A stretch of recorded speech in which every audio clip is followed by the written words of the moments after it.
Good afternoon and welcome to Spotlight on Your Health, brought to you by Atrio Health Plans. I'm Dan Bain and our guest today is Dr. Kaylan Weese, who's pretty new to the area. We had you on once before, and welcome back. Thank you for having me. A dermatologist here in Roseburg, and nice to have you with us.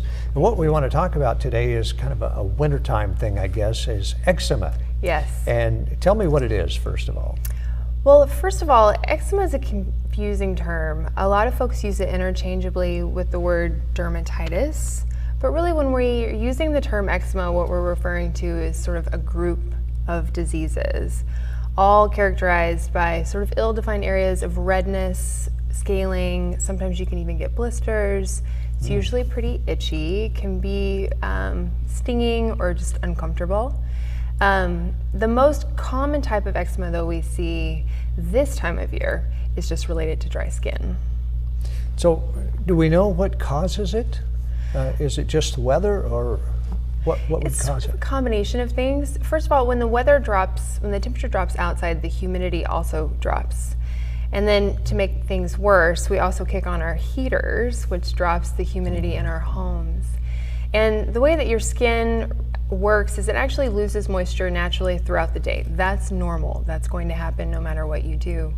And when there's enough humidity in the air, it's not that big of an issue because your skin can retain enough to be healthy. But when the humidity drops, it's a losing battle for your skin.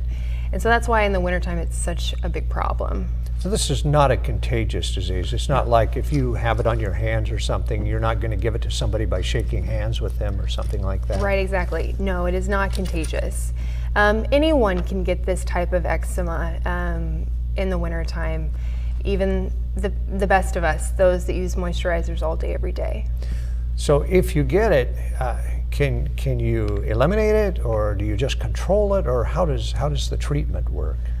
For some folks, it's a matter of just controlling it. Our goal is always to eliminate it. That's always our hope, but it's going to vary from person to person.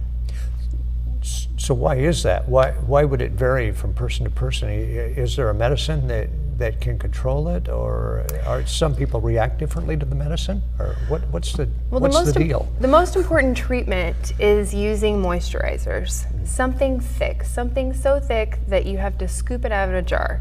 Nothing that pumps or pours out of a bottle. All of those products have alcohol and water and to thin them out, which makes them lighter and for most folks more palatable because they're not as greasy. But in the wintertime, it's just not enough. Moisturizers, the term moisturizer is sort of a misnomer. These products don't really put moisture into the skin. What they do is put a barrier on the skin to prevent your skin from losing water through evaporation, as I mentioned before. So you're talking about more like a salve? Right, you want something thick. The thicker, the greasier, the better, like unfortunately. Vaseline or something along that line? Or There's lots of over-the-counter products. Cetaphil cream is a very nice cream. CeraVe cream, Aquaphor, Eucerin. If you don't mind the grease, Vaseline's actually wonderful. But that's the most important thing. And you must put it on right after you bathe. That's the best opportunity because when you're in the water, your skin sort of soaks in a bit of that moisture. And so you're able to seal it in. Think of it like a sealant. But at least once a day after you bathe, if possible. Well, I was going to ask you, just once a day, or is it better to do it more often? As often as you like. If once a day doesn't seem to be cutting it, you can do it more often. For most folks, that will fix the problem. For people that are already prone to dry skin, it may not quite be enough. And in that case, we can use medications to treat any inflammation or redness that comes. And I assume using lotions like that would help prevent this also. Right, that's the idea. If you can use a really good moisturizer, you can sort of prevent this type of eczema from coming. Sometimes it's just not enough, and in that case, there are topical medications that we can use to treat it. Great. Well, we appreciate you coming on course. today. This is great information for this time of year for sure, and we're in that cold spell right now where it's real dry outside. Thank you for being here. We've been talking with Dr. Kaylan Weese, a dermatologist, and we thank you for joining us on Spotlight on Your Health. Have a great day.